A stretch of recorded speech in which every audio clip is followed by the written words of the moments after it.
Welcome, folks, to the latest installment of Sports with Joe and Ish.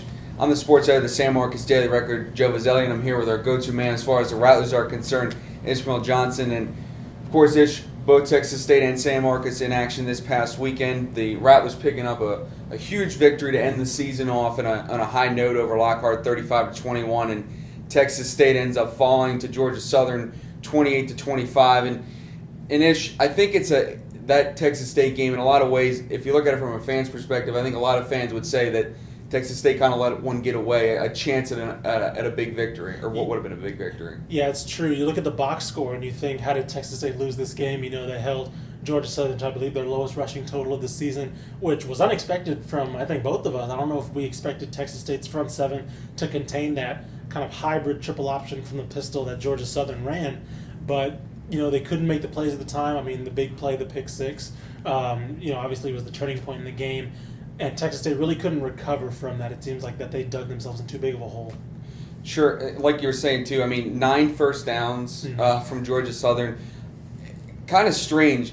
You know, last week we're talking about New Mexico State, all the stats that they had, and you would have thought they would have won the game. And then this week sort of kind of flipped around where Texas State did a lot of great things, and if you look at the stat sheet and told Fran before the game, you're going to limit Georgia Southern to 227 yards on the ground. I think he would have said, I think we're going to win the ball game, and to it was a couple things, like you said, the pick six certainly hurt them, and for some reason this offense in the first half is just, they've dug themselves too deep of a hole. And I think someone said during the press conference, and I thought it was really true, do you worry about, you're continuing to dig yourself into holes and having to come back, that takes a little bit of a mental or an emotional toll on your team, and maybe that played out a little bit this past Saturday. Yeah, it looks like the offense is almost finding what works, like a little bit too, instead of like establishing what does work, they're almost like, okay, let's see if this will work, because we saw too much of in the first half, we saw too much of the,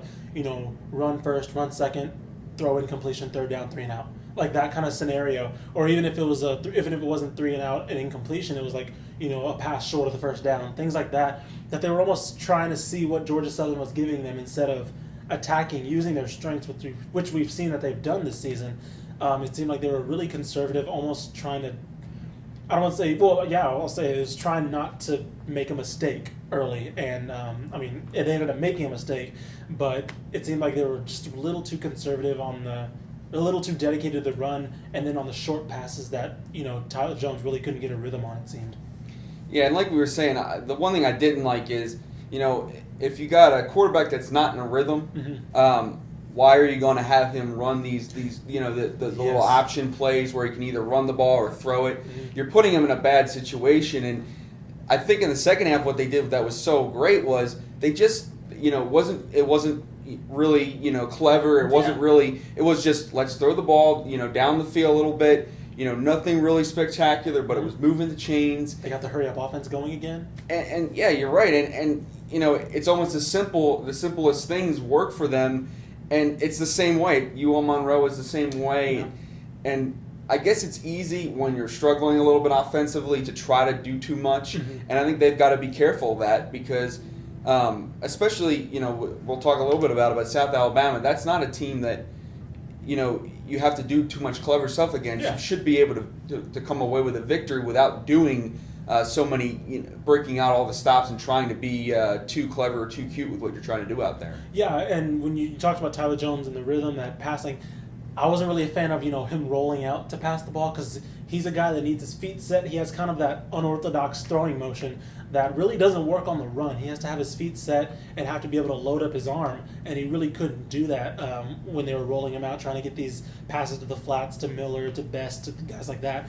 And he couldn't get in a rhythm, like you said, and when he's not in a rhythm and he continue to do those passes, it's just not going to work. It's not a recipe for success with this style of offense.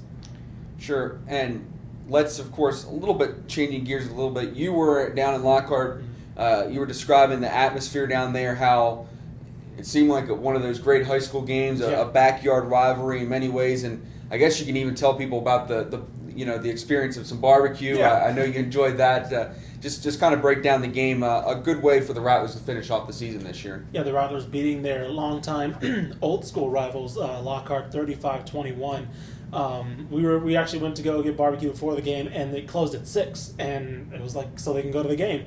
And I hadn't been around a experience like that in a while, seeing a very small town feel. And you went to Lions Stadium, and both sides were packed. San Marcos is only about 20-30 minutes away from Lockhart, so the away stands were filled, the maroon home stands were filled, and it was every play was just, you could feel the electricity and the buzz, and it was just great.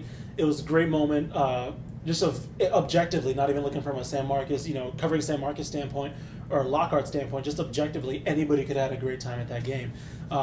Fortunately for the Rattlers, they got the last win of the season, finished season 4-6. It was a positive end to the season. The seniors were really emotional after the game. David Hamilton broke 2,000 yards. Coach Soto commended him on a great season. The players actually doused Soto after the game with the ice bucket. And it was just a really cool atmosphere, seeing them get that last win. All the seniors, of course, were emotional after the game, embracing their family, friends, the teammates on the sidelines, knowing that was the last time they were going to don the Rattler purple. And Coach Soto, I was talking to Coach Soto after the game, and he was happy. He was always really jubilant after a victory, but he quickly changed phases and was like, you know what, we should have been through this. We should have been in the playoffs this season. That was their goal. He didn't tailor it. He said next year, he knows that the team is there, and they just have to. The phrase he used was, they just have to knock down the door. And the Rattlers, of course, as you were saying, they wrap up the season on a high note. A good way, I think, to finish the year. And with David Hamilton being able to get to 2,000 yards, it's a good accomplishment for him. I mean, anyone in high school, at the high school level, college level, pro level, to run for that many yards, it's a definitely a significant accomplishment. And they go into the offseason with a little bit of momentum. And Texas State is going to. They have a couple more games left, of course. Next week they go to South Alabama to play in Mobile. And this really looks to me to be a big game, simply from the perspective of, 6 wins is going to get you bowl eligible. Mm-hmm. With a victory, they would pick up their 6th victory of the season. But you would imagine that with 2 bowls in Alabama that are both Sun Belt tie-ins, the Raycom Camellia Bowl, and the GoDaddy Bowl in Mobile, that this is an opportunity for Texas State to maybe impress some people. If they pick up a victory, that should put them in quite a good position to make a bowl game, especially with Georgia State left on this at the end of the season. I agree. They can get that 6th win, they can get the 7th win, hopefully against Georgia State later on. South Alabama, they're going to be looking for some revenge, because last year was the infamous 4th and 28 that Texas State was able to convert on homecoming to win the game and on a game-winning field goal. So it's going to be a good matchup. I think Texas State can get it done as well, get that 6th win and equal last year's total. I agree. I do believe, even after the game against Georgia Southern, I felt like Texas State, I believe they'll win this game. I think it's a favorable matchup for them. The fact that South Alabama is coming off a 45-10 loss to Arkansas State. I think Texas State got some momentum in the second half of that game. And South Alabama doesn't strike me as a team that can score a lot of points.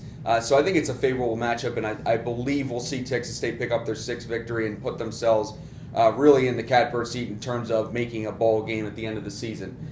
Of course, folks, thanks for tuning in to Sports with Joe and Ish. We really appreciate you guys continuing to follow along. Of course, always you can follow us on Twitter as well as on Facebook, where we continue to update, give you the latest news about the Rattlers, the Bobcats. And of course, as always, you can check everything out on SamMarcusRecord.com. So for Sports with Joe and Ish, we're signing off.